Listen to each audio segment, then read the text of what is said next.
ዛሬ እስራኤልን ታቋታላችሁ አይደል? ንገሩ አታቋት? ጮክ ብላችሁ ንገሩ። አታቋት? እስራኤላዊ መቼም ኢትዮጵያዊ ሆኖ እስራኤልን የሚያውቅ የለም። እንደው የማን አምላክ ይጠብቅህ ነው የምንባባለው? የእስራኤል ጮክ በሉ እስቲ። የእስራኤል አምላክ ይጠብቅህ ነው። ኢየሱስ ክርስቶስ ከጽንሰቱ እስከ እርገቱ ድረስ ያከናወነው በእስራኤል ነው። ድንግል ማርያም ተወልዳ እስከ ዕረፍቷ ድረስ የነበረችው በኢየሩሳሌም በእስራኤል ውስጥ ነው። ታቦቱ፣ ጽላቱ፣ 10ቱ ቃላት፣ ብሉይ ኪዳኑ፣ ሐዲስ ኪዳኑ፣ ትንሣኤው፣ እርገቱ፣ ጥምቀቱ፣ ልደቱ፣ እርገቱ ሁሉም ነገር የተከናወነበት የበረከት ምድር፣ የቅድስና ምድር፣ የእግዚአብሔር አክሊላ ወህንብርት አለ ምድር ኢየሩሳሌም። እስራኤል ማለት የምን እንብርት ይላል መጽሐፋችን። እንብርት ታውቃላችሁ? የት ነው ያለው? መቼም ቦታውን አልጠይቃችሁ ማለት ነው። መካከል ላይ ነው አለ። እንደውም አንዳንድ ሰው በልቶ መጥገብ ሲሳሩ ምን ይባላል? ምን የለውም ይባላል። አቤት እንብርት የሌለው ፍጥረት ንገሩኝስ ምን ነው? አህያ እንብርት የለውም ይባላል። እንግዲህ በልቶ አይጠግብም ማለት ነው። እሱ እንግዲህ ባለሙያዎቹ መጠየቅ ያስፈልጋል። በመላ በግብመት አናወራ። ግን ዞሮ ኢየሩሳሌምን ምን ይላታል መጽሐፍ ቅዱስ? አክሊላ ወህንብርታ ለምድር። ኢየሩሳሌም ወይም እስራኤል የምን እንብርት ናት ይላል። የምን ማዕከል ናት። ከእስራኤል ተነስቶ ወደ የትም ሀገር ቢለካ ርቀቱ እኩል ይላሉ አባቶች። የምድር ማዕከል ናት። የምድር ማዕከል ናት እና ይቺ እስራኤል ዙሪያዋን ጥንትም ጠላቶች ነበሯት። በመካከለኛው ዘመን ጠላቶች ነበሯት። ሶሪያ የምትባለው ሀገር ደግሞ የእስራኤል ጎረቤት ናት። በደንብ ታሪኩን የመጽሐፉ እየነገርኳቸው የአልጀዚራው የቢቢሲ ዘገባ እያወራሁላችሁ አለ። መጽሐፍ ቅዱስ ነው እየነገርኳቸው ያለው። እስራኤል የምትባል ሀገር አለች፣ ሶሪያ የምትባል ሀገር አለች። እነዚህ ሁለት ሀገሮች ለዘመናት በጦርነት ውስጥ የኖሯቸው በመጽሐፍ ቅዱስ ያለው ነው። ዛሬ ያለውን እያልኳቸው አይደለም፣ ይቅርታ። ከጊዜው የዜና ዘገባ ወጣ በሉና የዛሬ 2000-3000 ዓመት ወደ ኋላ ተመልሰን ነው እየተነጋገርን ያለው። እስራኤል የምትባል ሀገር አለች፣ ሶሪያ የምትባል ሀገር አለች። እነዚህ ሁለት ሀገሮች ለብዙ ጊዜ ጦርነት ላይ ነው የነበሩ።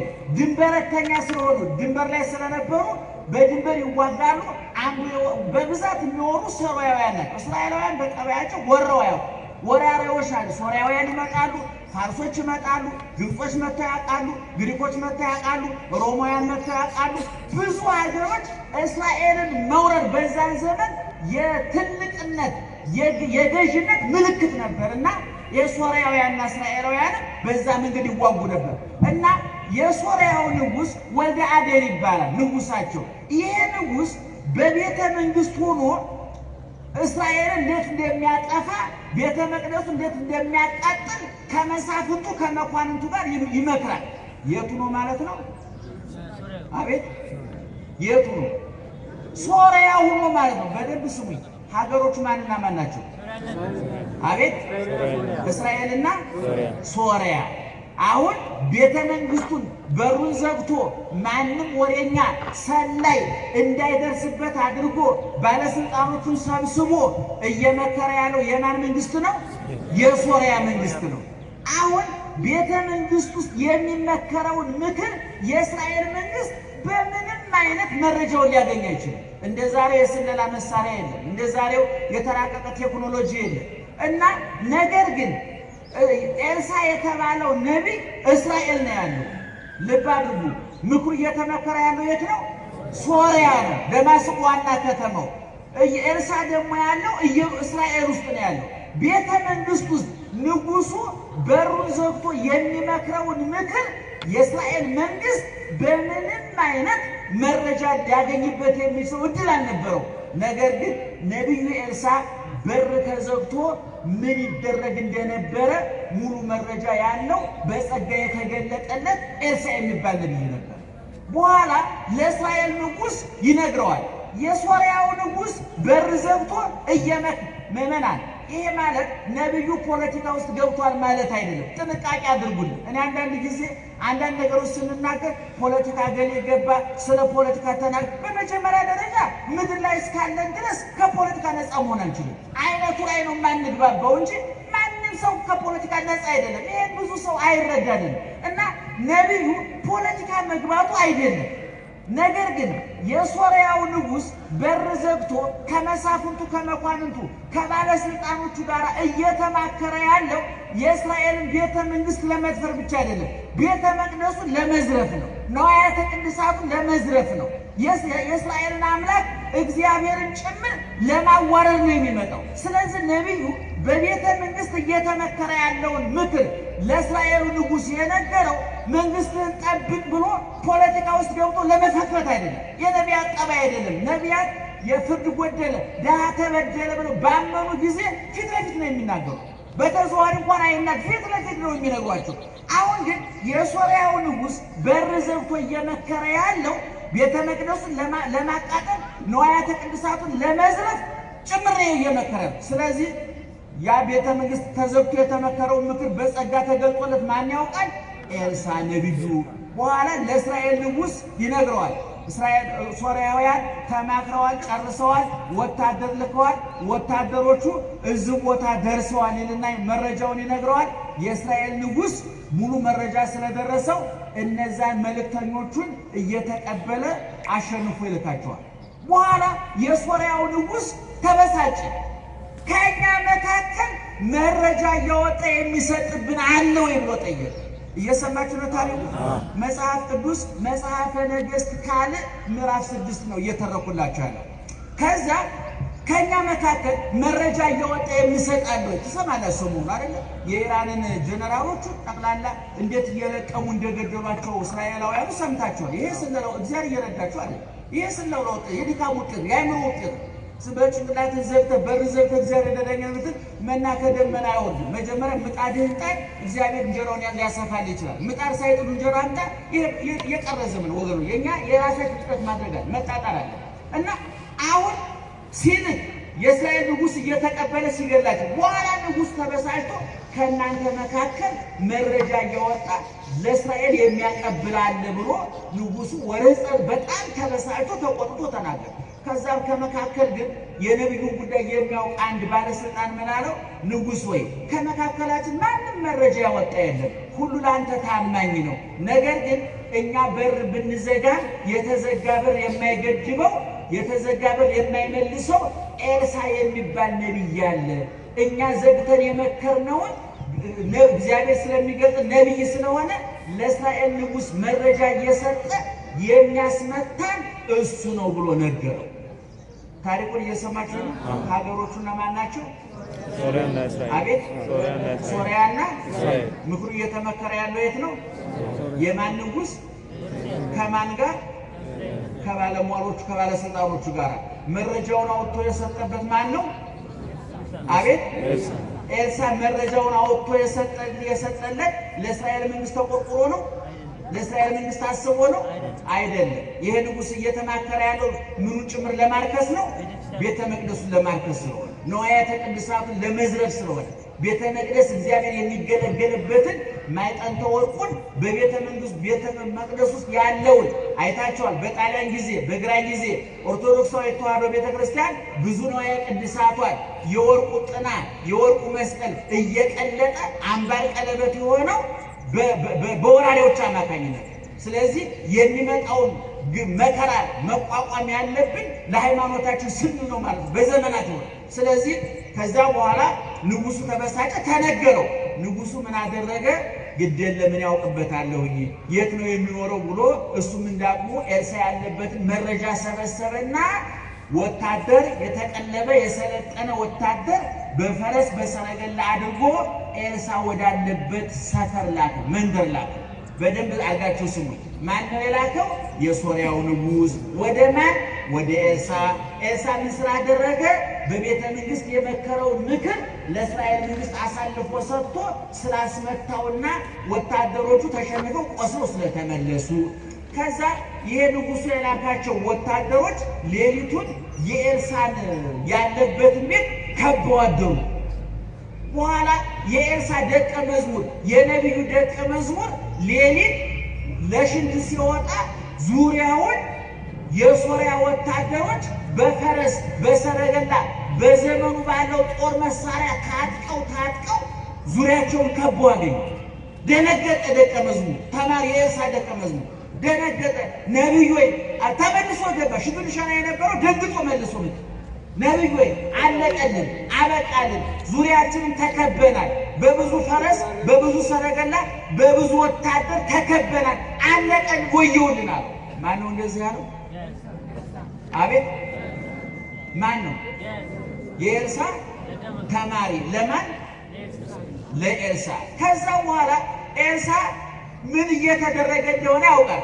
እንኳን እዛ መጥተው የከበቡትን ሶሪያ ቤተ መንግስት ተዘግቶ የተመከረው ምክር አውቆታል አይደል?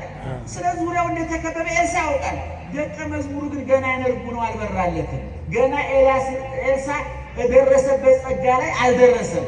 እና ቀጥሎ ኤልሳ ምን አለው? እነሱ ጋራ እኛ ጋራ ካሉት እነሱ ጋራ ካሉት ይበልጣሉና አትፍራ አለና እንደዚህ ብቻ ብሎ አልቀረም። ወደ እግዚአብሔር ጸለየ። ጌታ ሆይ እኔ ያየሁትን እንዳይ እኔ የገባኝ እንዲገባው አይነ ልቡናውን አብራለት ብሎ ጸለየ። ይሄ የውጩን የግንባሩን አይደለም። ይሄ የግንባሩ አይን የሚያየው የፊት ለፊቱን ነው። የልብ አይን ሲበራ የነፍስ አይን ሲበራ ረቂቁ ጥላታችን ይታያል። በዚህ በግዙፉ አይናችን ግዙፉ ጥላታችን ነው የሚታየው። የረቀቀ ጥላታችን ለማወቅ ግን የረቀቀ አይን የረቀቀ ልብ ያስፈልጋልና ኤልሳ ለዛ ለተማሪው ጸለየለት። ወዲያው ልጁ አይኑ በራለት። የኤልሳ ጸጋ አደረበትና መልሶ ወጣ። መልሶ ሲወጣ ቅድም ያያቸውን አይታችኋል አይደል? ቅድም ያያቸው ፈረሱ ሰረገላው የሰለጠነ የሶሪያ ወታደር ነበር። አሁን መልሶ ሲወጣ ደግሞ ከነዛ እጥፍ የሆኑ እነዛ ፈረስ ይዘው ነው የመጡት፣ ሰረገላ ይዘው ነው የመጡት፣ ጦርና ጋሻ ይዘው ነው የመጡት። ቅልብ ወታደሮች ናቸው፣ ግዙፎች ይታያሉ። አሁን ተጸልዮለት አይነ ልቡናው በርቶለት የኤልሳ ጸጋ አድሮበት መልሶ ሲወጣ ተቀይሮ ወጣ። ሲወጣ የእሳት ጦር የያዙ የእሳት ሰይፍ የያዙ በእሳት ሰረገላ በእሳት ፈረስ የተቀመጡ ቅዱሳን መላእክት የኤልሳን ቤት ከበውታል። ደህና አደራችሁ? እየሰማችሁ ነው? በደንብ ተከታተሉ። በሩሽ ግደል ለምትዋስባት ነገሩ አብይ ጾም ግደል ይባርክላችሁ። ግደላችሁ በውስጣችሁ ልንብላችኋል። የሰማነውን ይግለጥልን። ልብ አድርጉ። ሀገሮች ማንና ማን ናቸው? ቤተ መንግስት ባለስልጣኖችን ዘግቶ የመከረው የየት ንጉስ ነው? ምን ብሎ መከረ? እስራኤልን እናጥፋ እንውረር ብሎ። እስራኤል ስትወረር አብሮ ማን ይወረራል? አብሮ ማን ይቃጠላል? ቤተ መቅደሱ ይቃጠላል። ንጉሱ በር ዘግቶ የመከረውን ምክር ያወቀበት ማን ነው? ኤልሳ ነብዩ። ከዛ በኋላ ቅድም እንደነገርኳችሁ ያ ደቀ መዝሙር መልሶ ሲወጣ ቅድም ካያቸው የበለጡ አየ። ታዲያ ኤልሳ ምን አለው? አይዞህ፣ አትደንግጥ፣ አትፍራ። አንተ ያየው ፈረስ ነው፣ ገብስ አሰር ገብስ ገለባ የሚበላ ፈረስ፣ ከእንጨት ከብረት የተሰራ ሰረገላ። ወታደሮች ያያቸው እነዚህ አንድ ቀን ምግብ ቢያጡ ጠውልገው የሚያድሩ አቅም የሚያንሳቸው የሚሸነፉ የሚሞቱ የሚቆስሉ ናቸው።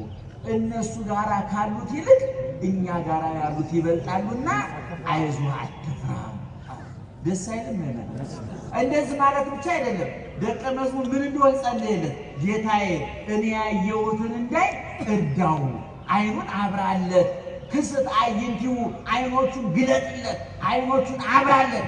በመጽሐፍ ቅዱስ አይናቸው የበራላቸው ሰዎች ምን እንዳደረጉ አይተናል። አዳምና ሔዋን በሰላም እየኖሩ ገነት እየኖሩ የበለሱን ፍሬ ከበሉ በኋላ አይናቸው ተገለጠ ይላል።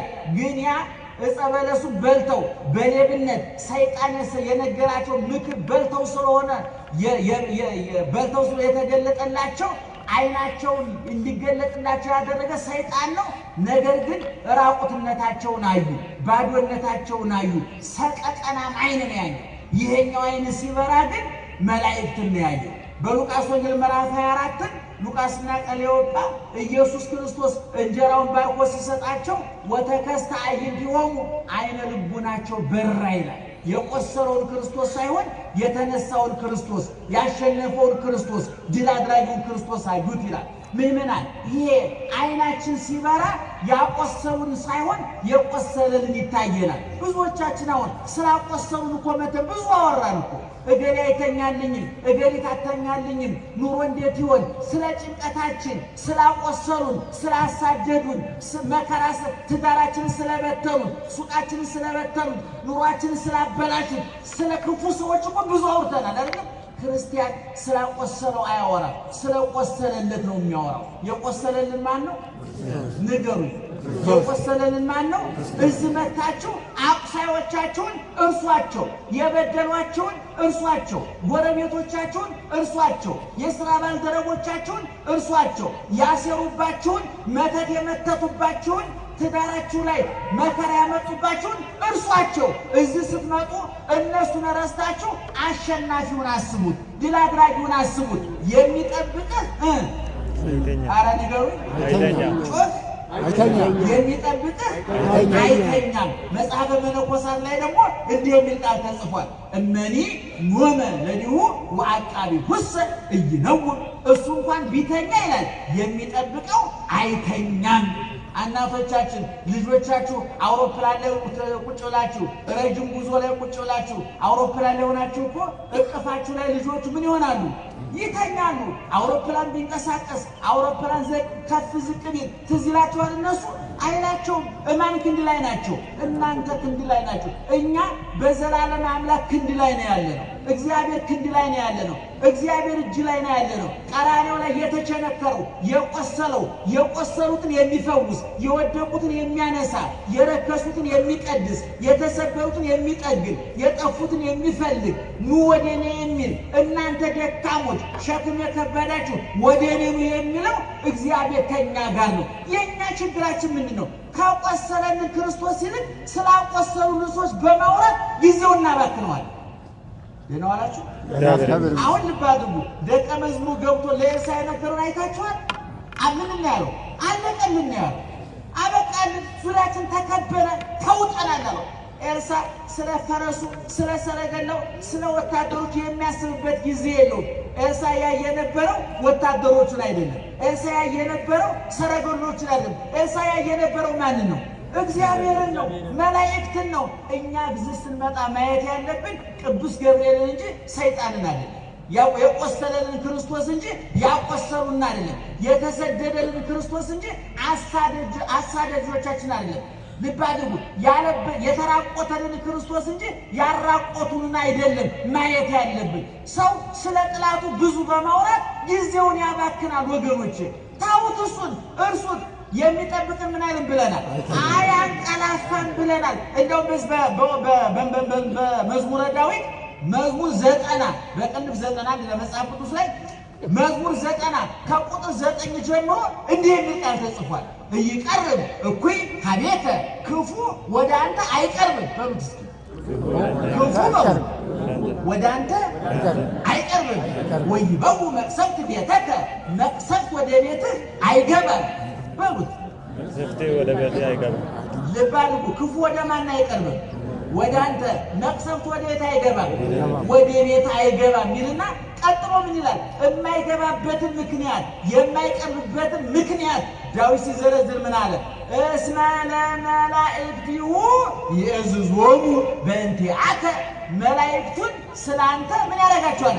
ያዛቸዋልና ከመ ይጠብቁከ በኩሉ ፍናዊከ በመንገድ ሁሉ ምን ያደርጉ ዘንድ? ይጠብቁ ዘንድ። ወበእደዊሆሙ ያነሱከ በእጆቻቸውም ያነሱ ዘንድ ያነሱከ ከመ ይትተዓጠፍ በእብን እግርከ እግርህ እንዳትሰነካከል ይጠብቁ ዘንድ መላእክቱን ስላንተ ያዛቸዋልና ክፉ ወደ አንተ አይቀርብም፣ መቅሰፍትም ወደ ቤትህ ምን አይሆንም አይገባም ይላል። አያችሁ፣ ይሄን ማመን ነው ጀግና ማለት።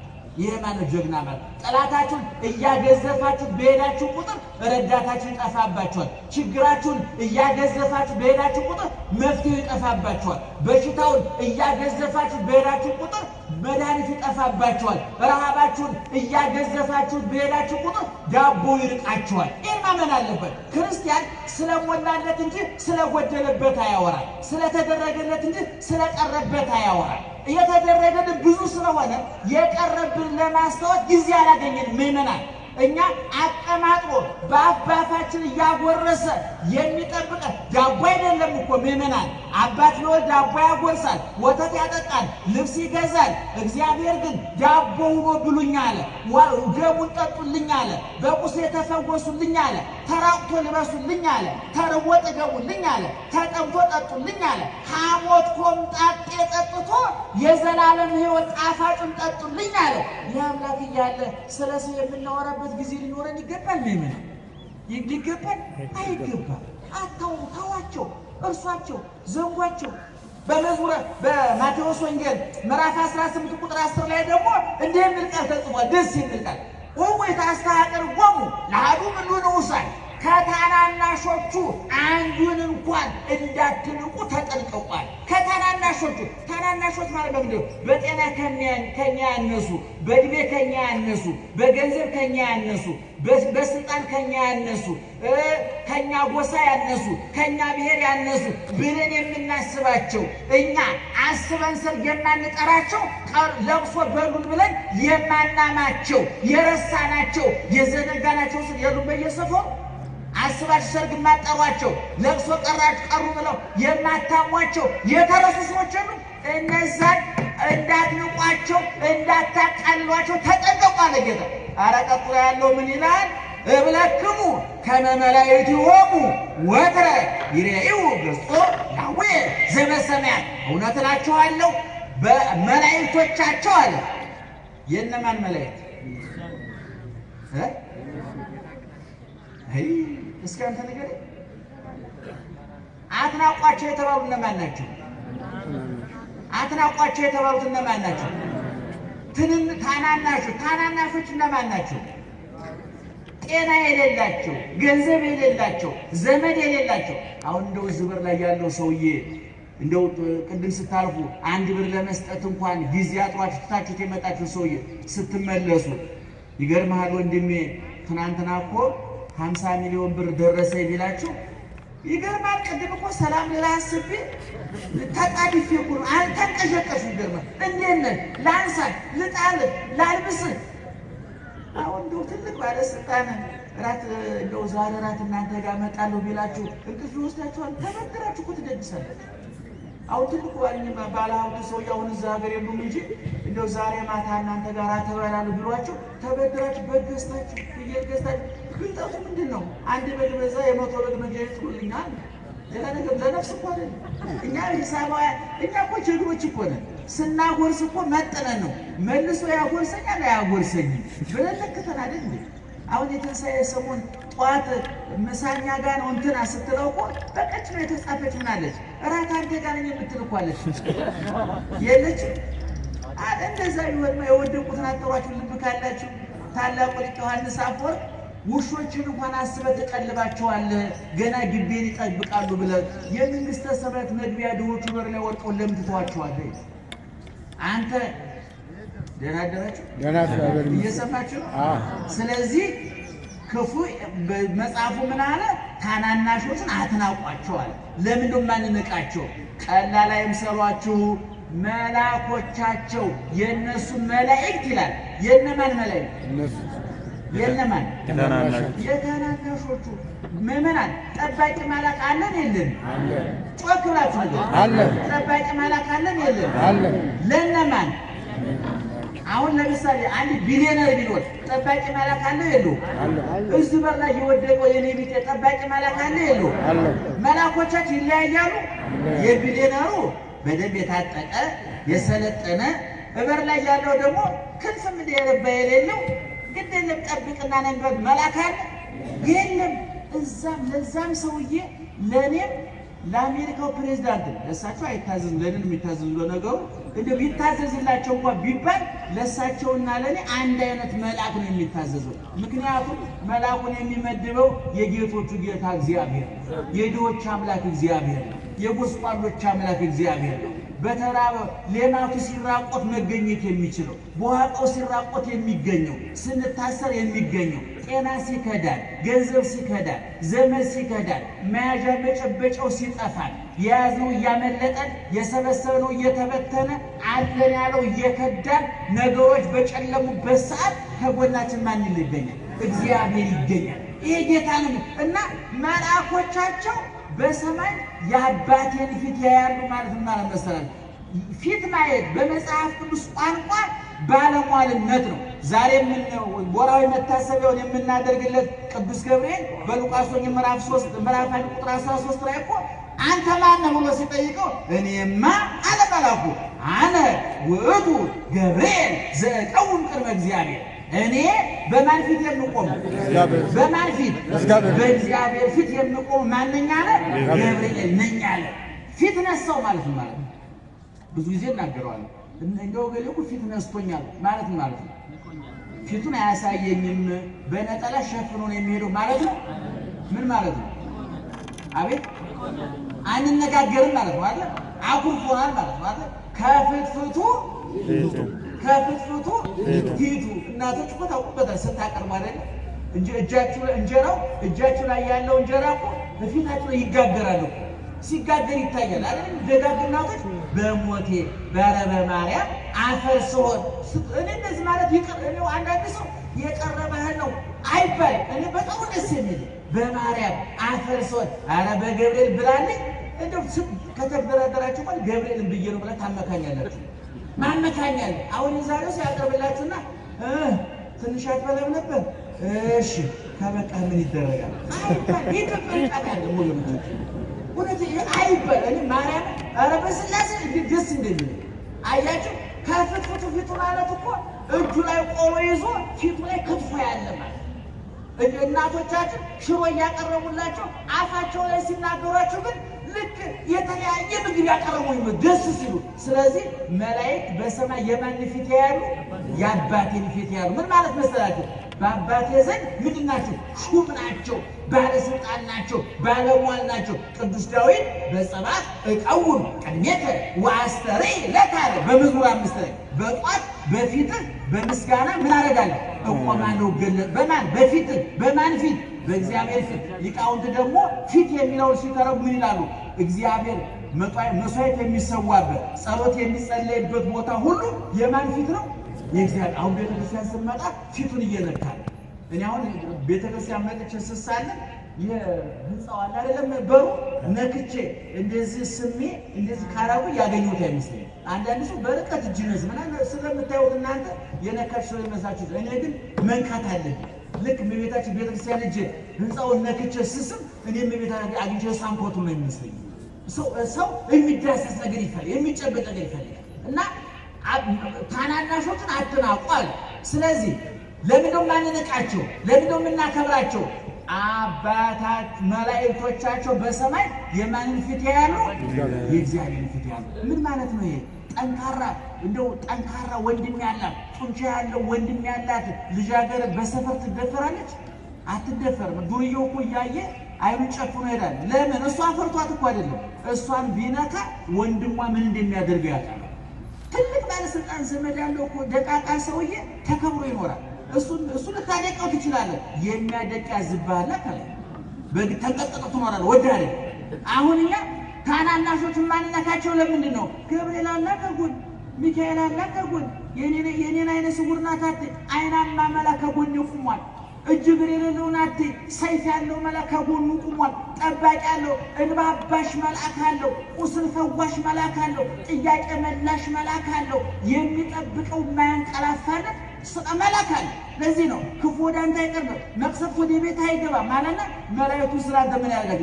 ያዛቸዋል። ታናናሾችን አትናቋቸው። ለምን አንነቃቸውም? መላእክት ከነሱ ጋር ስላሉ። ስለዚህ ምእመናን ከነሱ ጋር ካሉት ይልቅ ከማን ጋር ያለው ይበልጣል? ከኛ ጋር ያለው ይበልጣል።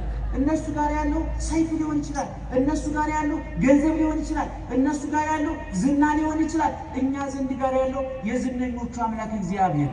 እኛ ጋር ባለ ሀብቶች እኛ ጋር ያለን ሀብት አይደለም። የሀብት ምንጭ ሆነው እግዚአብሔር ነው ከኛ ጋር ያለው። የሚጠብቀን አያንቀላፋም። እይነጉም ወይደቅስ። እንደው ቅዱስ ዳዊት የሚጠብቅ አያንቀላፋም ብቻ ለሚያው ፈጽሞ አያንቀላፋም ነው። እይደቅስ ወይነጉም ማለት ሁለት ተመሳሳይ ግስ አንድ ጊዜ ስንጠቀም በግዙ ቋንቋ ፈጽሞ አይደረግም ማለት ፈጽሞ አያንቀላፋም። የቀለብከው ውሻ በስጋ ይታለላል። የቀጠርከው ዘበኛ በእንቅልፍ ይሸነፋል። በኤሌክትሪክ ያጠርከው አጥር መብራት ሲሄድ ጥበቃውን ያቆማል። የኛ ጌታ ግን አይደክሙም አያንቀላፋም። መብራት አቅም ያንሰውም ኃይል አለው። ትናንት ኃያል ነበር አምላካችን፣ ዛሬ ኃያል ነው፣ ለዘላለም ኃያል ነው። እነሱ ጋር ካሉ ከማን ጋር ያለው ይበልጣል? አረ ጮክ በሉ። እኛ ጋር ያለው ይበልጣል እግዚአብሔር። ስለዚህ እነሱ ጋር ካሉት ይልቅ እኛ ጋር ያሉት ይበልጣሉና ምን አትሁን? ጮክ በሉ። ምን አትሁን? አትፍራ። አትፍሩ ምእመናን። ኑሮን አትፍሩት፣ ኢኮኖሚ አትፍሩት፣ ፖለቲካውን አትፍሩት፣ ትዳራችሁን አትፍሩት፣ ጤናችሁን አትፍሩት። ሁሉን ነገር ዛሬ የማይፈራ ነገር የለም። በምንበላው ምግብ ቦምብ ሆኖብናል። የምንጠጣው መጠጥ ቦምብ ሆኖብናል። ድሮኛ የዛሬ 20-30 ዓመት እኮ ለስላሳ 5-6 ከገጠር እንደመጣን 5-6 ጠጥተን ነበር፣ ምንም አልሆንም። ዛሬ ግን መረጃው ሲደርሰው በሽታ ይመጣል ነው ነገሩ። እኛ በሰላም ጠጥተን የኖር ነው። ድሮ ስኳር እንደ ልብ ነበር የሚቃመው። ዛሬ ትልቁ ምክር ምንድን ነው? ስኳር እስቲ ነው ወንጂ ስኳር ታስታውሳለህ? የላስቲክ ስኳር ልጆች ነን ለማለት ነው። ታስታውሳላችሁ? እናንተ ታስታውሱ ግን እኛ እና አባባኛ ያቺ ወንጂ ስኳር ስንት ነበር የምትሸጠው? 10 ሳንቲም። እሷን ገዝተን እንበሳና ምን እናደርገዋለን? ስኳሩ እንቅመዋለን። ዛሬ ብንቅመው እንቃማለን። እኔ ግን ደም ብዛቱ፣ ስኳሩ፣ ምን ያልመጣ ጉዳይ። እንደውም ሊቃውንት ምን ይላሉ? አዳምን እግዚአብሔር ሲረግመው አለ ምድሪቱ እሾህና አሜከላ ታብቅል ብሎ ሲረግመው በአንተ ሰውነት ደግሞ ወስፋቱ ኮሶ ይብቀልብህ፣ በሽታ መናኸሪያ ያድርግ ማለት ነው። ዛሬ መናኸሪያ ያደርጉት። ስለዚህ መፍራት አይገባም። የፈራ ሰው ይሸነፋል። የፈራ ሰው ተስፋ ይቆርጣል። የፈራ ሰው ሰው ያጠፋል፣ ራሱን ያጠፋል። የፈራ ሰው ይሰርቃል። የፈራ ሰው ወንጀለኛ ይሆናል። እኛ ግን አንፈራ። ማን ከኛ ጋር ስላለ? ማን ከኛ ጋር ስላለ? እግዚአብሔር ከኛ ጋር። ከበር ቆሜ ሞዳተን ተስልበላ ከበር ቆሜ ምን አደርጋለሁ? ጮክ በሉ። አንኳኳለሁ። እሺ ማንም ድምፅን ሰምቶ ቢከፍትልኝ አቤት እገባለሁ። ገብቼ አለ ጌታ። እንዴት ይገርማል! ኧረ በሏል። ምን እበላለሁ? ከበር ቆሜ የሚያንኳኳው ማለት ነው። እሺ ሲከፈትለት የሚገባው ማን ነው? እሺ ገብቶ ቁጭ የሚለው ማን ነው?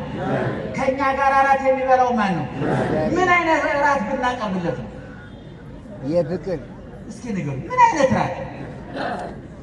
በቃ የተለያየ በቃ ጠረጴዛ የሸፈነ 15 አይነት በየአይነቱ የተሰራ በዚህ ጥብሱ፣ ቅቅሉ፣ በዛ ምን የቀረበለት ማለት ነው?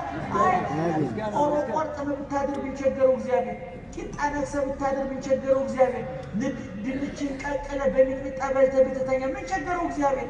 ይባርክልሃል ማለት ነው። የበላው ድንች ከጮመን ይበልጣል። የበላው ቆሎ ከተመጣጣኝ ምግብ ይበልጣል። ማን ሲባርከው? ማን ሲባርከው? እግዚአብሔር ሲባርከው። አንድ ገጣሚ ልጅ ነበር የዛሬ 5-6 ዓመት የሰማሁትና አንድ ግጥም እኔ ስነ ጽሁፍ ምሽት እወዳለሁ። ስነ ጽሁፍ ዓለማዊ የኪነ ጥበብ በጣም የምወደው። ብዙዎቻችሁ ያስኮንና ብላችሁ በረዘግታችሁ ተዘግታችሁ ቀርታችኋል።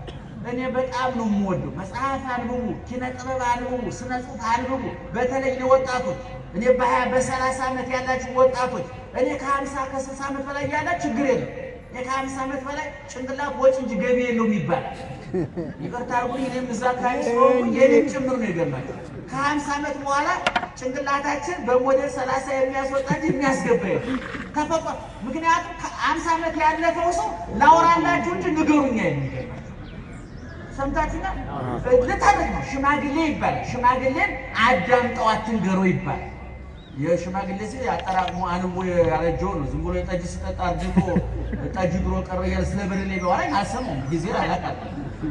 እኔ ወጣቶች ተናግረዋል። ዛሬ ፌስቡክ ላይ አፍጠህ አርጅተህ በኋላ በ90 የምታወራው ቢያልቅብህ ልጅ ነው መሳቂያ መሳለቂያ ነው። አንዱ ወሬ እንዳያልቅብህ ነው። እንድትጸድቅ ብቻ አይደለም ወሬ እንዳያልቅብህ ነው። እና ያ ልጅ ምን ብሎ ገጠመ መሰላችሁ? ከበር ቆሜ ምን አደርጋለሁ?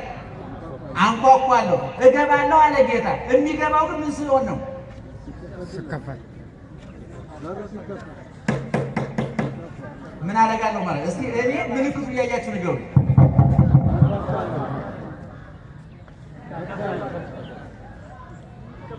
አንድ ሰው አንኳኳል አይደል? እሺ አንኳኩቶ ከተከፈተለት ይገባል። ካልተከፈተስ? አቤት ቢከፈትም ባይከፈትም የሚገባ ማን ነው?